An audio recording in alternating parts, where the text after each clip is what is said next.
Assalamualaikum warahmatullahi wabarakatuh. Bismillah wassalatu wassalamu ala rasulillah amma ba'du. Di bulan Ramadan kita penuh punya kewajiban untuk berpuasa. Ditambah lagi bulan tersebut kita diperintahkan untuk memperbanyak amal soleh seperti membaca Al-Quran, sholat malam, sholat sunnah hingga bersedekah. Allah Subhanahu wa Ta'ala berfirman, beberapa hari yang ditentukan itu ialah bulan Ramadan, bulan yang di dalamnya diturunkan permulaan Al-Quran sebagai petunjuk bagi manusia dan penjelasan-penjelasan mengenai petunjuk itu dan pembeda antara yang hak dan yang batil.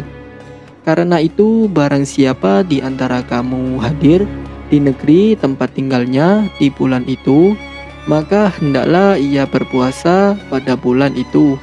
Quran Surat Al-Baqarah ayat 185. Ketika bulan Ramadan tiba, kebaikan akan semakin semangat dilakukan dan kejelekan akan semakin berkurang. Bukti hal ini dapat dilihat dari hadis Abu Hurairah radhiyallahu anhu.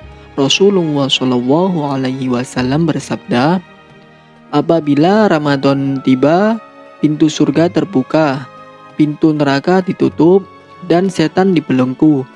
Hadis riwayat Bukhari nomor 1899 dan Muslim nomor 1079. Juga dalam hadis lainnya dari Abu Hurairah radhiyallahu anhu, beliau berkata bahwa Nabi Shallallahu alaihi wasallam bersabda, pada malam pertama bulan Ramadan, setan-setan dan jin-jin yang jahat dibelenggu. Pintu-pintu neraka ditutup, tidak ada satupun pintu yang terbuka, dan pintu-pintu surga dibuka. Tidak ada satupun pintu yang tertutup, serta seorang penyeru menyeru, wahai orang yang mengharapkan kebaikan, bersegeralah kepada ketaatan. Wahai yang mengharapkan keburukan atau maksiat, berhentilah. Allah memiliki hamba-hamba yang selamat dari api neraka pada setiap malam di bulan Ramadan. Hadis riwayat Tirmizi nomor 682 dan Ibnu Majah nomor 1642. Al-Hafidz Abu Thohir mengatakan bahwa hadis ini hasan. Syekh Ibrahim bin Amir Ar-Ruhaili hafizahullah dalam kitab Tajridul Ittiba halaman 118 mengatakan, dalil ini menunjukkan keutamaan seluruh amalan kebaikan yang dilakukan di bulan Ramadan, lebih-lebih lagi amalan qiyam Ramadan, sholat tarawih setelah puasa wajib. Memang terbukti bahwa kebaikan akan semangat kita lakukan, sedangkan maksiat akan semakin berkurang ketika masuk bulan Ramadan. Seperti itu kenyataannya. Namun maksiat masih saja terjadi di bulan Ramadan. Tindak pencurian, perselingkuhan, hingga dosa terbesar yaitu kesyirikan masih saja ada. Jika kita sudah tahu besar dosanya yang dilakukan di bulan Ramadan, karena Ramadan ini bulan suci, maka ada beberapa contoh maksiat di bulan Ramadan yang masih terus dilakukan oleh orang yang berpuasa.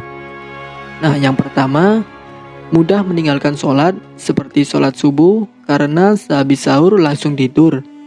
Yang kedua, laki-laki masih malas sholat berjamaah di masjid.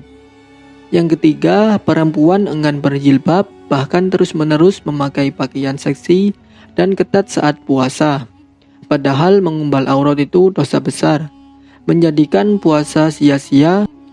Yang keempat, muda-mudi jalan berdua dengan kekasihnya hingga ngabuburit menunggu buka dengan pacar. Pacaran itu jalan menuju zina atau zina kecil-kecilan. Yang kelima, membicarakan jelek orang lain atau yang disebut ghibah. Nah, yang keenam, mementingkan buka puasa bersama dengan teman atau rekan kerja dibandingkan sholat maghrib, bahkan sholat sampai ditinggalkan. Ingat, meninggalkan satu sholat saja itu akan menghapus amal. Dari Bukhairah radhiyallahu anhu, ia berkata bahwa Rasulullah shallallahu alaihi wasallam bersabda, barang siapa meninggalkan sholat asar, maka terhapuslah amalannya. Hadis riwayat Bukhari nomor 594. Di antara maksud hadis sebagaimana kata Ibnul Qayyim dalam kitabnya Asy-Shalah adalah akan menghapus amalan pada hari tersebut.